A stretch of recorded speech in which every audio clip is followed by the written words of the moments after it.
dar continuidade novamente à abordagem do tema sobre o indivíduo narcisista, como conviver com o narcisista e não se deixar adoecer.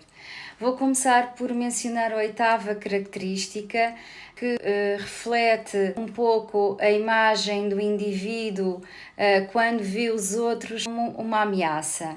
Embora estejam sintonizados com as ameaças dos outros, como por exemplo a raiva e a rejeição, os narcisistas frequentemente interpretam mal as expressões faciais súteis e costumam ser tendenciosos a interpretar as expressões faciais como negativas, a menos que esteja a expressar as suas emoções de forma dramática. Desta forma, o indivíduo narcisista não perceberá com precisão o que realmente está a sentir. Até mesmo dizer quando sinto muito ou eu quero muito, eles não vão acreditar e podem até interpretar mal o comentário e ser visto como um ataque pessoal. Além disso, se as suas palavras e expressões não forem firmes, o narcisista provavelmente responderá erroneamente ou ficará na defensiva. É por isso que os narcisistas costumam interpretar mal o sarcasmo como um ataque ou um acordo real ou a piada dos outros como um ataque pessoal. A falta de habilidade para ler corretamente a linguagem corporal é uma das razões pelas quais os narcisistas têm uma empatia deficiente em relação aos seus sentimentos. Eles não os veem, não os interpretam corretamente e, no geral, não acredita que realmente os sinta da maneira que tenta expressar. A nona característica, raciocínio emocional. Provavelmente cometeu o erro de tentar raciocinar e usar a lógica com o indivíduo narcisista para fazê-lo entender o efeito doloroso que o seu comportamento tem sobre si. Acho que se eles entenderem o quanto o comportamento deles o magoa, eles mudarão. As suas explicações não fazem sentido sequer para o narcisista, que parece apenas ter consciência dos seus próprios pensamentos e sentimentos. Embora os narcisistas possam dizer que entendem, eles honestamente não entendem. Portanto, os narcisistas tomam a maioria das suas decisões com base em como se sentem a respeito de alguma coisa, como por exemplo, eles simplesmente precisam ter aquele carro desportivo, com base inteiramente em como se sentem ao dirigi-lo, não pelo facto de ser uma boa escolha para a família ou para o orçamento. Outro exemplo, se estão entediados ou deprimidos, eles querem mudar e terminar um relacionamento, ou então começam um novo, ou então até podem começar um novo negócio. Eles procuram sempre algo ou alguém fora de si para resolver os seus sentimentos e necessidades. Eles esperam que concorde com as suas soluções e reagem com irritação e ressentimento se não concordarem. A 10ª característica, vivem divididos entre o maravilhoso e o terrível. A personalidade do narcisista é dividida em partes boas e menos boas. Eles também dividem tudo em seus relacionamentos em boas e más. Quaisquer pensamentos ou comportamentos negativos são atribuídos ao outro.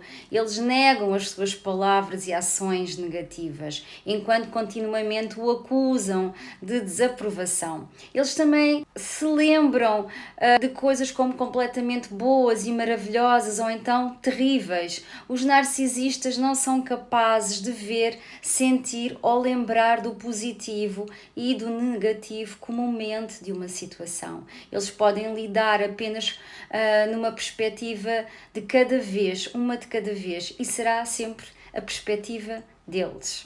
11ª característica, medo de rejeição e de se sentir ridículo. A vida do narcisista é motivada e energizada pelo medo, mas a maioria dos medos dos narcisistas estão reprimidos. mas sentem constante medo de serem ridicularizados, rejeitados ou errados. Eles podem até ter medo de insetos, de perder todo o seu dinheiro, de serem atacados emocionalmente ou fisicamente, de serem vistos como maus ou até mesmo inadequados, ou de serem abandonados. E isso torna difícil e às vezes impossível para o narcisista conseguir confiar noutras pessoas.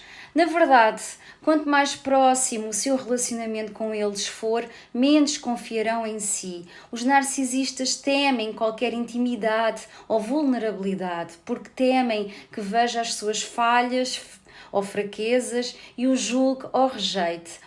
Os narcisistas odeiam profundamente e rejeitam as suas próprias imperfeições vergonhosas. Os narcisistas parecem nunca desenvolver confiança no amor pelos outros e continuamente testam-lhe com comportamentos cada vez piores para tentar encontrar o seu ponto de ruptura. 12ª característica: ansiedade como bússola. A ansiedade é um sentimento vago e contínuo de que algo menos bom está a acontecer ou prestes a acontecer. Alguns narcisistas mostram a sua ansiedade falando constantemente sobre a desgraça que está para acontecer, enquanto alguns escondem e reprimem a sua ansiedade, mas a maioria dos narcisistas projetam a sua ansiedade em seus entes queridos mais próximos, acusando-os de serem negativos, sem apoio, não os colocam em primeiro lugar, não respondem às suas necessidades ou sendo até mesmo egoístas. Tudo isso tem como objetivo transferir a ansiedade para o outro, na tentativa de não senti-la. À medida que se sente cada vez pior, não é? Que o indivíduo, que o outro se sente pior, o narcisista sente-se cada vez melhor. Na verdade, eles se sentem mais fortes e superiores à medida que a ansiedade e a depressão deles são crescentes e não decrescentes. A 13ª característica: a vergonha profundamente reprimida. Os narcisistas não sentem muita culpa porque pensam que estão sempre certos e não acreditam que o seu comportamento realmente afete as outras pessoas. Mas eles nutrem muita vergonha. A vergonha é uma crença de que há algo profundo e permanentemente errado em quem ele é. São inseguros, com medos e escondem isso de todos, incluindo deles próprios também. O narcisista tem vergonha de todos esses pensamentos e sentimentos que são rejeitados. Manter as suas vulnerabilidades ocultas é essencial para a falta de autoestima, o falso eu do narcisista. Em última análise, no entanto, isso torna-se impossível para eles serem completamente reais e transparentes. 15ª característica: incapacidade de se comunicar ou trabalhar como parte de uma equipa. Comportamentos atenciosos e cooperativos exigem uma compreensão real dos sentimentos de cada um. Como a outra pessoa se sentirá, ou se essa situação nos deixará realmente feliz, como isso afetará o nosso relacionamento. São questões sobre as quais os narcisistas não têm capacidade ou motivação para pensar. Não espere que o narcisista entenda os seus sentimentos ou desista de qualquer coisa que ele queira em seu benefício, porque isso é completamente inútil. Eles não têm essa capacidade de empatia. Portanto, ficamos hoje por aqui. Espero que este conteúdo tenha sido útil e já agora, se fizer sentido, compartilhem com os vossos amigos, ajudando a expandir o canal também.